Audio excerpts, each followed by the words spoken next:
안녕하세요. 사랑하는 나그네 교회 교우 여러분, 그리고 함께 말씀을 같이 읽어가는 그리스도 안의 형제 자매된 교우 여러분. 오늘은 이제 사무엘하 11장을 읽습니다.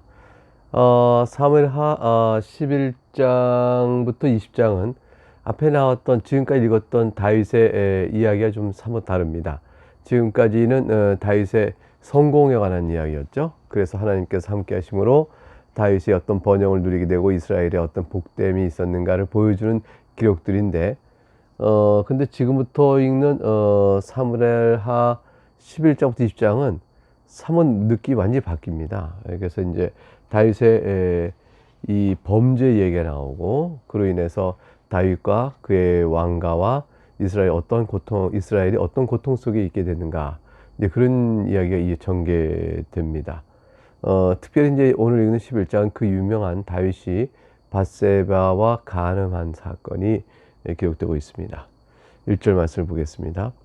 그 해가 돌아와 왕들이 출전할 때가 되매 다윗이 요압과 그에게 있는 그의 부하들과 온 이스라엘 군대를 보내니 그들이 암몬 자손을 멸하고 랍바를 에워쌌고 다윗은 예루살렘이 그대로 있더라.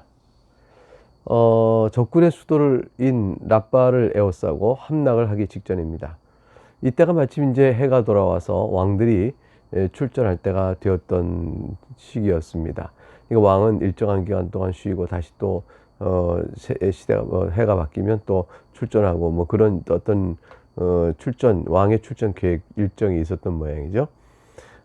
그런데 이제 왕이 다윗이 어쩐 일인지 자신이 전쟁에 나가지 않고 요압에게 모든 정권을 맡기고 본인은 예루살렘에 그냥 남아 있었습니다. 아마도 이제 암몬이 그렇게 강하지 않아서 굳이 왕이 나가서 전투를 독려하지 않아도 될 그런 형편이었던 것 같습니다.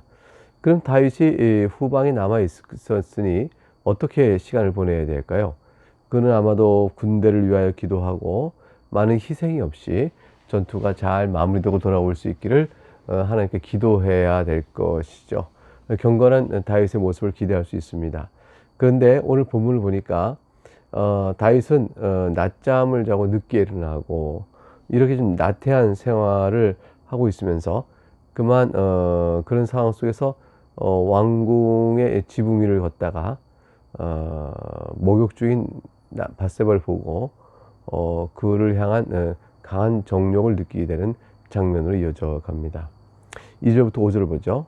저녁 때에 다윗이 그의 침상에서 일어나 왕궁 옥상에서 거닐다가 그곳에서 보니 한 여인이 목욕을 하는데 심히 아름다워 보이는지라.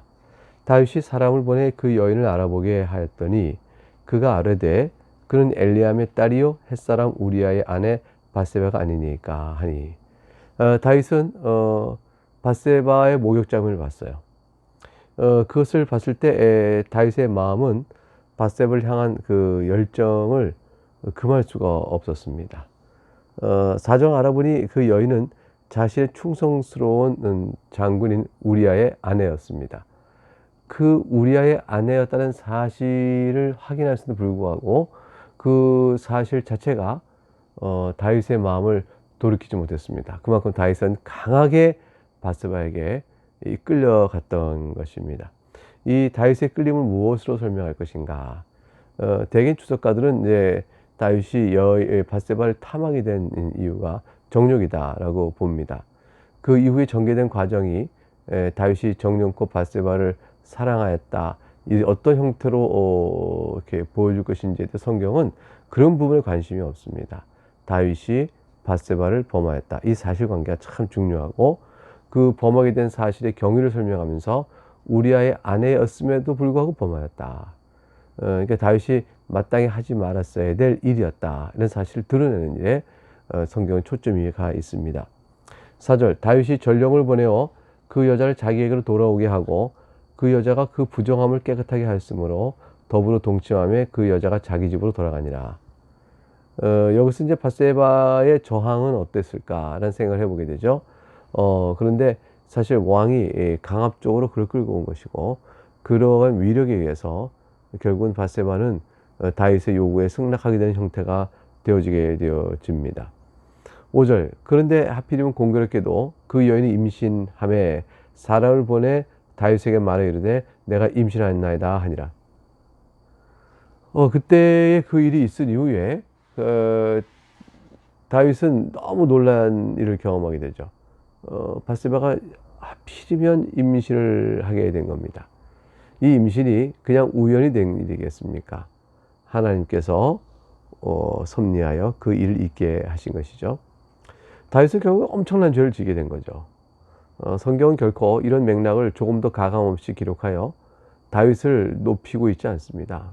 다윗을 있는 그대로의 모습을 보이고, 인간이 어떤 다윗과 같은 인간이 할지라도 결국은 완전한 자가 없으며, 성경에 이르기를 선줄로 생하는 자는 사는 자는 넘어질까 조심하라 하는 말씀처럼, 다윗은 지금 가장 군사력도 강하고 주변 지역을 제압하고 안식은 이루어지고 하나님 그와 함께하며 가장 평화롭고 번영스러운 때였습니다. 이게 다윗 마음에 교만한 마음이 꽉 차게 되어지죠. 만족의 마음이 꽉 차게 되어지면서 그가 영적인 긴장감을 놓치고 그만 넘어지게 되는 모습을 보이게 되는 겁니다. 하나님께서 이제 바세바를 임신케 하였으니 다윗은 이제 어떻게 대응해야 될까요? 6절부터 13절에 그 내용이 나옵니다. 다윗이 요압에게 기별하여 햇사람 우리아를 내게 보내라 하매 요압이 우리아를 다윗에게로 보내니 우리아가 다윗에게 이르매 다윗이 요압의 안부와 군사의 안부와 싸움이 어땠는지를 묻고, 우리아가 보기에는 왕이 불러서 다시 돌아왔습니다. 후방으로 돌아왔고 왕이 자초적으로 묻는데 거기 대답하면서 우리아가 볼 때는 역시 성군이신 거룩한 우리의 왕인 다윗의 모습을 생각하면서 또 이렇게 고백하고 예를 갖춰 다 했겠지요. 그래서 사실 그것이 자기를 부른 것이 왕이 바세바가 가늠한 일을 은폐하기 위한 일이었다는 사실을 우리는 조금도 몰랐죠. 만약 우리가 알았으면 얼마나 충격스러운 일이었을까요?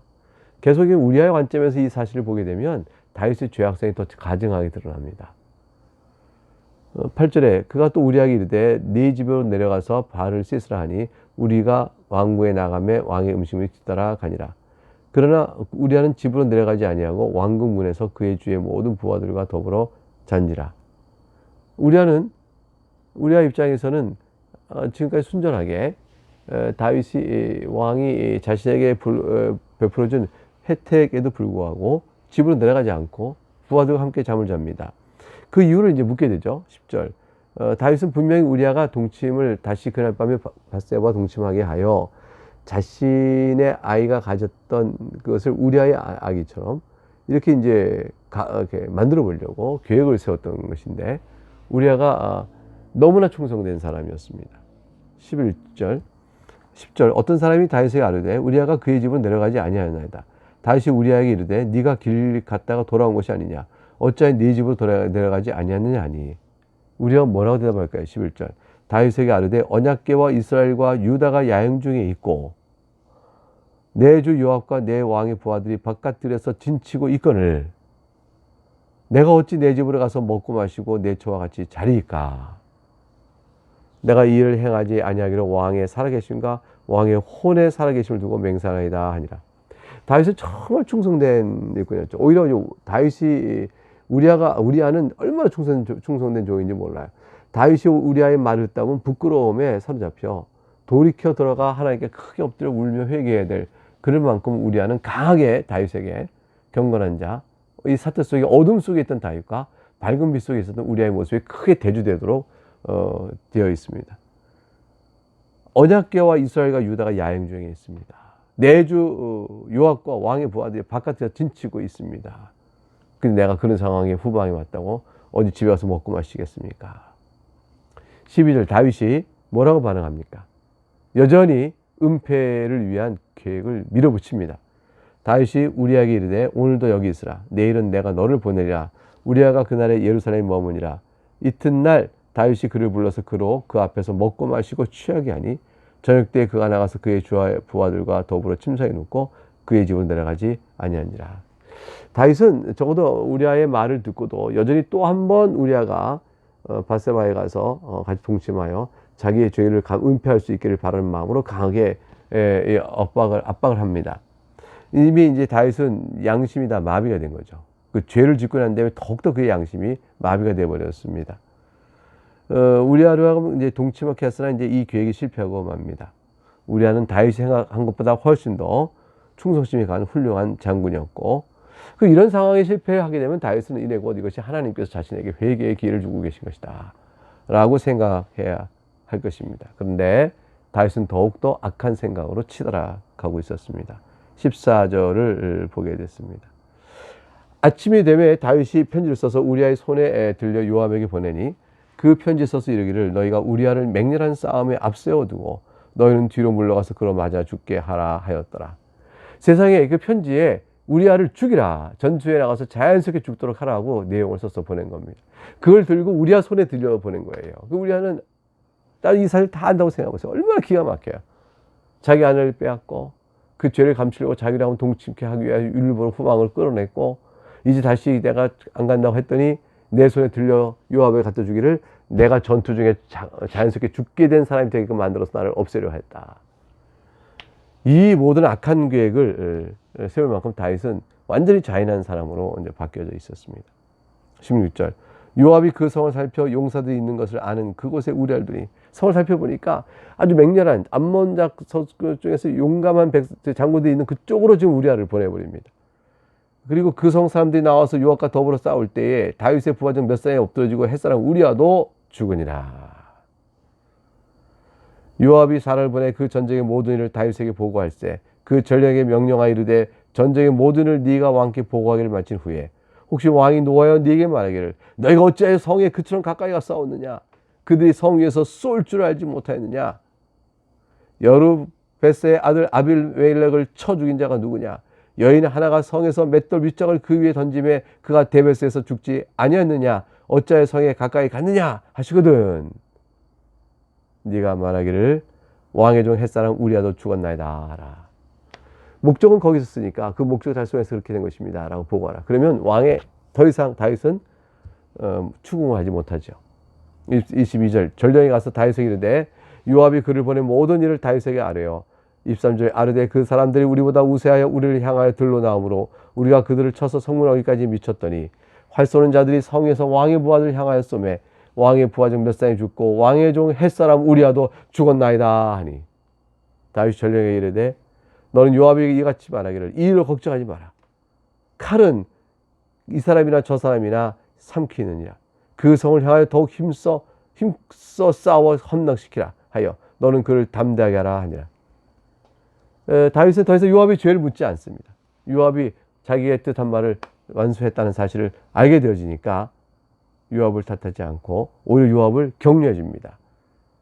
칼은 이 사람 저 사람 가리지 않는다. 싸우다 보면 그럴 수 있다라는 걸 이제 배운 것이죠. 그러나 다윗은 이걸로 인해서 요압에게 얼마나 큰 영적인 리더십의 상실을 갖고 있는지 모르죠. 요압은 다윗이 뭐라고 말할 때마다 네가 네 장수 우리아를 죽이고 그의 아내 바세바를 빼앗은 그런 자 아니냐, 이런 말을 요압은 다 봤기 때문에 할 것이고, 다윗은 적어도 요압에게 하나님의 말씀의 순종에 대한 강조를 충분히 하지 못했을 것이라 이렇게 볼 수 있습니다. 26절. 우리아의 아내는 그 남편 우리아가 죽었음을 듣고 그의 남편을 위하여 소리내어 우니라. 한 7일 정도 울었을 거로 봅니다. 바세바가 얼마나 기가 막히겠어요. 자신은 원치 않는데 다윗에 끌려가서 거기서 동침하게 되고 결국 아이를 품게 되고 있는 상황에 남편 우리아는 그렇게 전사하고 말았습니다. 그러니 이 기관 운명, 이런 상황, 자기 놓여진 상태, 이 달라고 행복했던 상태가 갑자기 이렇게 어그러지면서 어둠이 내려지면서 고통 속에 있게 된 이 상태 속에서 우리아의 아내 바세바는 통곡하며 일주일간 정도를 울었을 것입니다. 27절. 근데 그 장례를 마침에 다윗이 사람을 보내 그를 왕궁으로 데려오니 그가 그의 아내가 되어 그에게 아들을 낳으니라. 다윗이 행한 그 일이 여호와 보시기에 악하였더라. 어떻게 보게 되면 다윗 입장에서는 다 해결된 것 같아요. 늘 신경 쓰였던 우리아는 세상을 이제 죽었고, 바세바의 간음에 대한 불편한 관계는 왕궁으로 데려와서 아내가 되어 삼았으니 이제 괜찮고 또 아들까지 낳게 됐다. 이런 상황 속에서 이제 다윗은 평온한 하나님의 도움의 손길에 대한 평온함을 얘기하겠지만, 그러나 하나님 보시기에는 그것이 모든 것이 다 악했습니다. 사람들 앞에는 완전히 덮어진 것으로 여겨졌지만 하나님께서 불꽃 같은 눈으로 다 보고 계시기 때문에 다윗은 결국 안심할 때가 아니죠.